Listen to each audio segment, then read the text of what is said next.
You're on Compass FM. Good afternoon. We want to welcome to the studio Celine Donovan from Women's Trust. Good afternoon, Celine.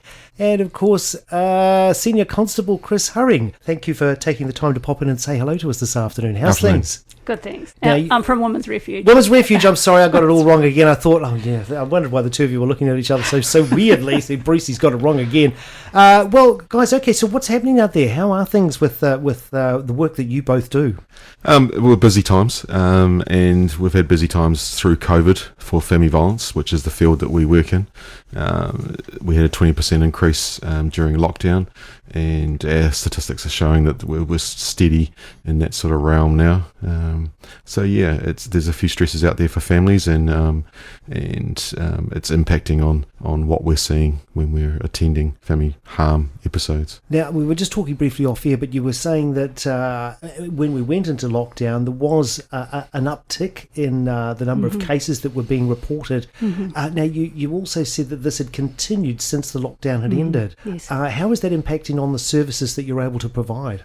Our safe house is full at the moment, so that's the kind of impact, although there are other safe houses around Christchurch.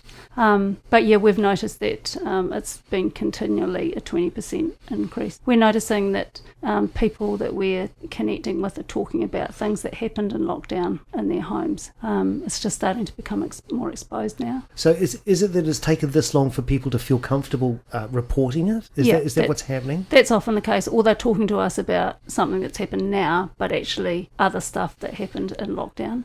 Right, so other things are coming to the fore now that they feel that they're able to speak to someone. Of course, it must be very difficult during the lockdown to be in an isolated situation. Yeah.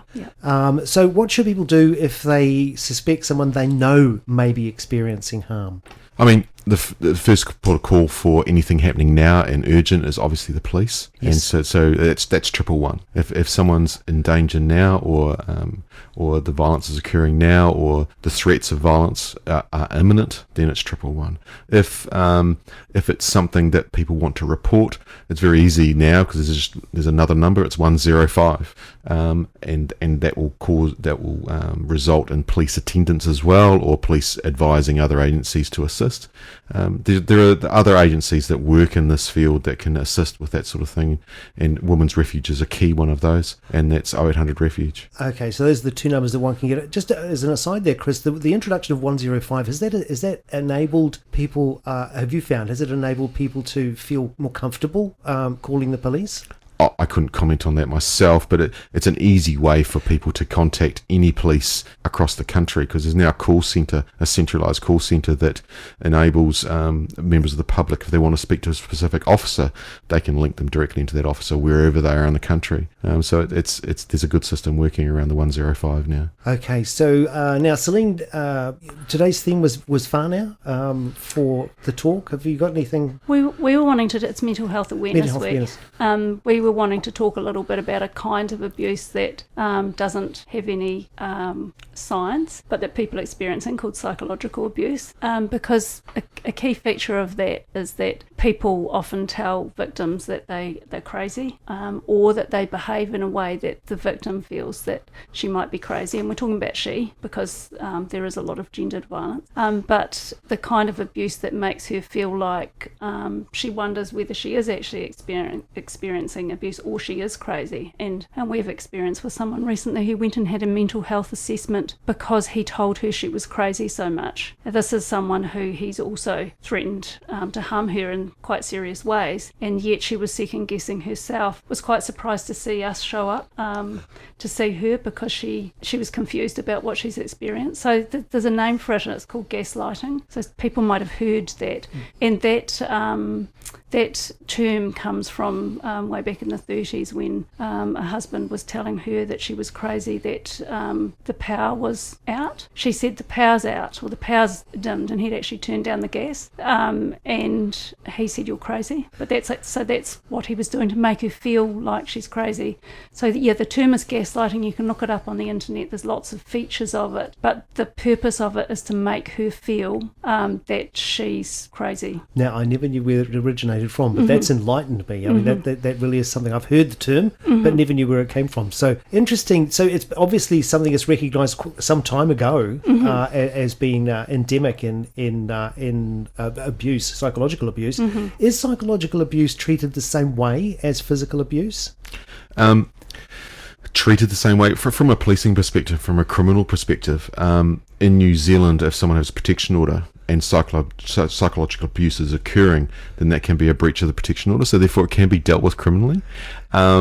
But from the dynamics within relationships and the harm that we see, psychological abuse is seen as being as bad, if not worse, than the physical stuff in some occasions. And Celine will talk about victims that talk to her about the psychological abuse and how much worse that can be than physical abuse for them to experience. In some countries, like over in the UK now, there's an offence for coercive controlling behaviour within a relationship, and they've got this criminal offence now for it, and that's recognising the severity of these types of behaviours within relationships, and it's about that control and that coercive control of your partner in a way that is detrimental to their mental health. The mental and overall well-being, of course. Correct. Yeah, I mean, it must be a terrible thing to be in that situation, Celine. Sorry, Carol. I was just going to say that, and it has an effect that victims don't feel like they can talk to other people about it because they feel that they might be partly to blame, and so that's part of the tactics. They're minimising the abuse or denying it completely, and blaming her. This is a we problem. So the minimising, denying, and the blaming, and the victim feels that they can't talk to other people about it because, and it's also, you haven't got a bruise to show. It's crazy making behaviour, and so there's this trivialising, the forgetting or the denial, pretending to forget. I don't remember saying that. Are you sure? That kind of stuff. Yes. And then there's usually other tactics as well. It's coupled with other types of tactics, the put downs to her, put downs and degrading kind of comments that makes her feel like she might be crazy, or that there's something wrong with her and she needs to fix herself or fix the relationship. And, I mean, coupled with that, often there is an isolation tactic as well, isn't there? Yeah. You can't visit your friends, you can't spend time with a neighbour, you can't, and of course that must be very damaging to the individual too. It's very common, and we've had some experience lately where it's actually a workplace that's given us information about someone, and we've been able to visit, and that person's experiencing a lot of really concerning stuff. But that person had mentioned something to a colleague, and that colleague, there's some flags for that colleague, and they've made contact, which is great. But the key aspect of it is the isolation, is how they isolate, how abusers isolate. So that's interesting, Celine. You raised an issue there about work colleague was the approach to you.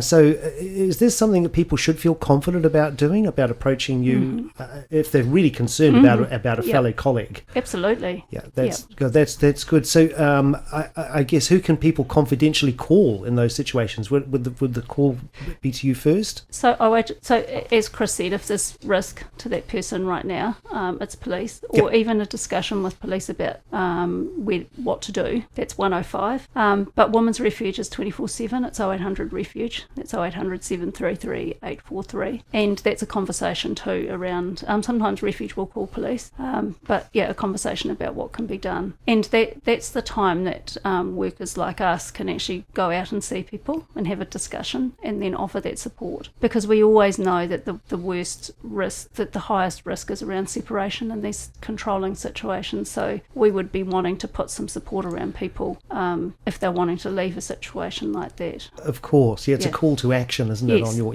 absolutely. All right, well, that's probably about all we've got time for today. But thank you both very much for coming in. Is there anything in summary you'd like to share with the listeners? I suppose at the end of the day, it's reach out, for help. If someone's at risk or if you've got any concerns, there is support out there. Excellent. Well, look, thank you very much, Senior Constable Chris Hurring and Celine Donovan from Women's Refuge. Thank you both for coming in this afternoon. Thank you. Really appreciate the time.